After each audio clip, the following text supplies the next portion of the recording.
This is the third video where we're talking about why men's emotional pain is invisible. The first one we talked about was that men's pain is taboo. Nobody wants to touch it. Nobody wants to hear it. Nobody wants to feel it. So it drives men to take care of it themselves. The second was the provide and protect role, which makes men, if you provide and protect, you got to be the strong one, the one that's able. You don't want to appear dependent in any way. So you don't bring that emotion forward because that makes you look like less a provider and protector. The one we're going to talk about today is the dominance hierarchy. The dominance hierarchy, which is huge for men and boys, but I cannot remember any theory, any psychological theory for men that has anything to do with the dominance hierarchy.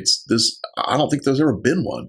So let's talk today about what this dominance hierarchy is and how it really impacts men and boys from birth on. Anyway, we all know about the bighorn sheep. These bighorn sheep, what do? They go out there and the males, they butt heads, boogity, boogity, boogity, boom, boogity, boogity, boogity, boom, and they butt heads together. What are they doing? Why are they doing this? The women are scratching their head. Why would they ever butt heads? Because they're forming their flock's dominance hierarchy. And the male who doesn't back down is going to be the top dog. And the top dog, what does he get for all this headbutting?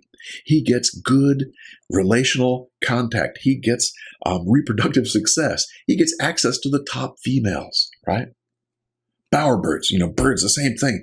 The bowerbirds, what does the male do? The male goes out and he builds the best bower he can build. He makes this wonderful bower. It's symmetrical, it's beautiful, it's got colors and whatever, because the female bowerbirds go around and they check out these bowers that the males are making, and the one they like the most is the male they're going to mate with, and boom, it's consummated on the spot.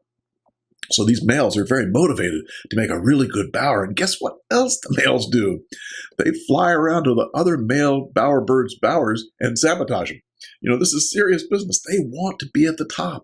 They want to be at the top of this dominance hierarchy. Just like the sheep that butted heads, they want to be at the top of the hierarchy. And guess what? Scientists, evolutionary people are saying today that it looks like men also have a dominance hierarchy, human men. And we're going to talk about how this impacts things and why it impacts things, because men want to be at the top of the hierarchy. Why would they want to be that? Because that's where you get the best reproductive access. Why? Because women choose men who are high in status. And so men's hierarchy is based on status. It's based on wanting to be at the top of the status ladder, because the highest person on the ladder, he's the one that gets access to the hottest women. Simple as that. And this is not just something with football players. This is something that goes throughout. There's a Watson and Crick. Remember the name Watson and Crick, Nobel Prize winners?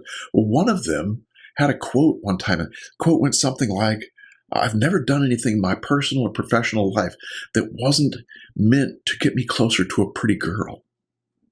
Think about that. What's he saying? He's saying that this dominance hierarchy was something he was conscious of and aware of, and that even in his work and his personal life, he was thinking of that. He was thinking of that. So it's all throughout, and it starts very early. Little boys, when they are starting to play games together with larger groups of boys, what happens? Oh boy, I can remember what happens. When I was a little guy and I was not that great physically, but I was okay, but not that good. When we'd get together to play games with large groups, the two best boys would choose sides. And they'd choose down, and they'd get down in the middle, and I'd go, "Oh, please choose me. Oh, please choose me," because I didn't want to be last, right? And I'd look around and say, "Jimmy, he's not as good as me. And Johnny, I won't be last. I won't be last." Why? Because even at that age, I was aware of this hierarchy. I was aware of where I stood within that hierarchy. Boys in general are bred for this hierarchy. It's an interesting question as to how much the hierarchy is biological and how much it's social. I'm sure there's some of each, and I'm not even going to try a guess about how much of each is in there, but I think it's both, because, of course, testosterone pushes us to strive for status. Anyway, when I was a little guy, I did not want to be last. Why not? Because that's the last guy, and he's the worst. You don't want to be the worst. Think of the NFL draft. It's so important to be the first guy chosen in the NFL draft. It's like that's the top dog, right? But how about the last guy chosen in the draft? He's called Mr. Irrelevant. Mr. Irrelevant. They even make fun of one of the best 250 college football players in the country.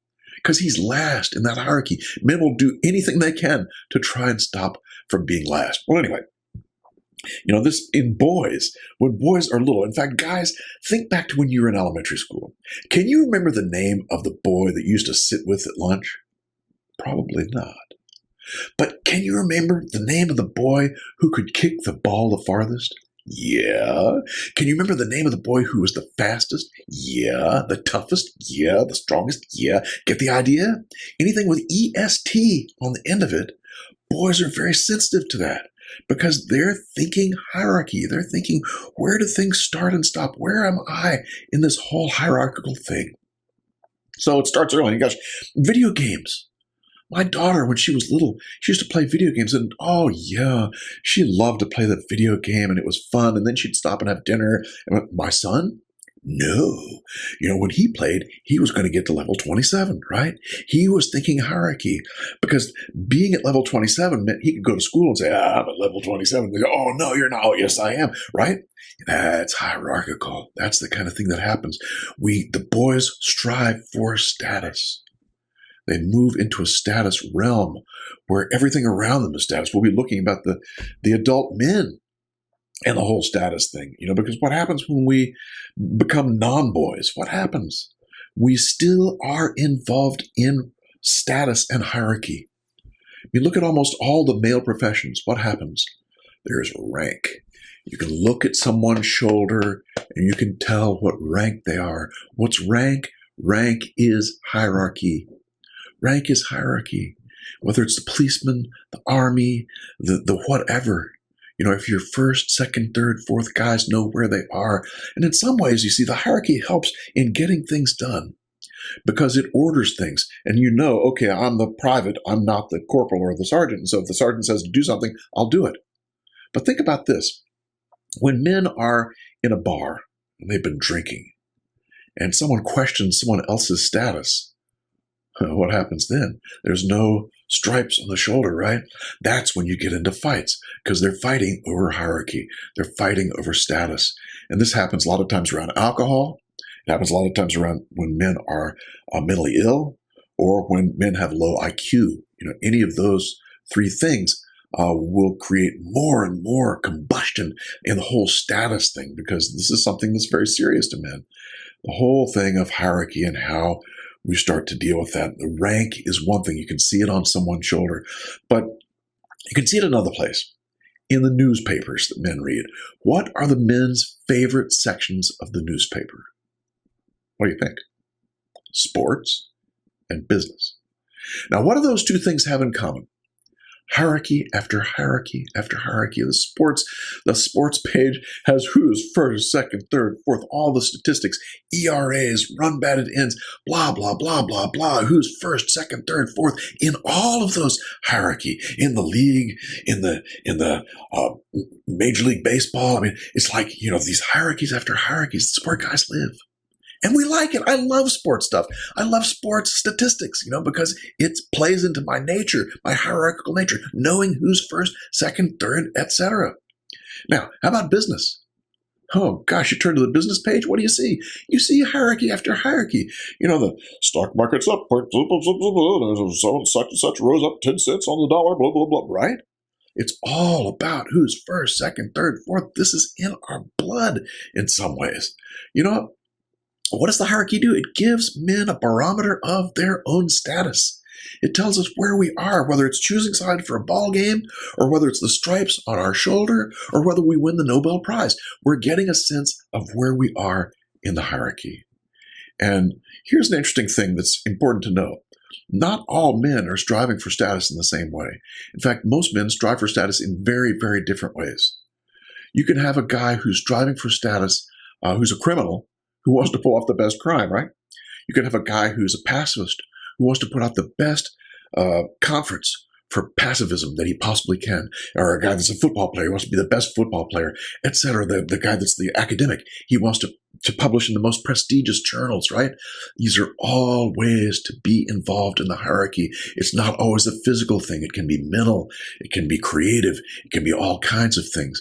But most men, not all, But most men are involved in a hierarchy in some ways. And women look at this and they scratch their heads. They say, what is going on here? But they have no idea about the whole importance of the hierarchy as far as status goes and as far as it goes with reproductive access. Because women don't live in a hierarchy in the same way. However, we're finding that women do live in one hierarchy. Guess what that is? Attractiveness. Women compete with each other on who's the most attractive, and they know where they are in the pecking order, and they'll do anything to get more attractive. Makeup, clothes, whatever it is. Geez, look at the makeup industry. Just piled with money, billions of dollars spent on makeup. And think about a young lady. She says, no, I can't go out of the house without my makeup on, right? We all hear that and we think, yeah, that makes sense. I can understand how she would, want to look her best, right?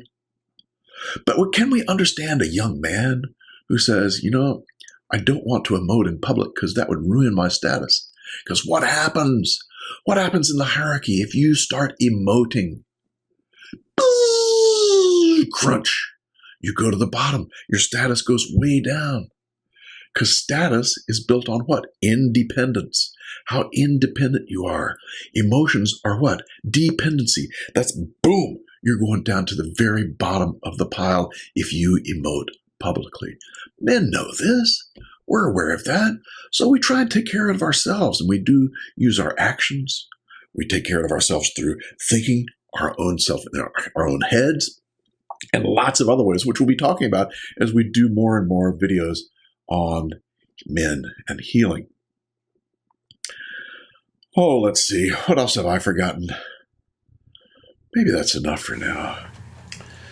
So the third factor that makes men's pain a little bit less visible is this dominance hierarchy thing. And the dominance hierarchy, as we've seen, is something that pushes men to strive for status and to succeed in order to get reproductive access.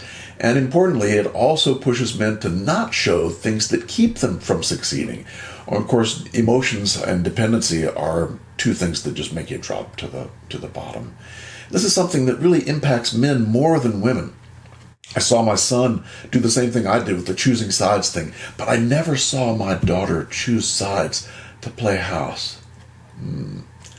So the next and final segment of this invisibility piece is going to be the physical reasons, the testosterone, the prenatal testosterone, and all the physical pieces that impact the invisibility of men's emotional pain.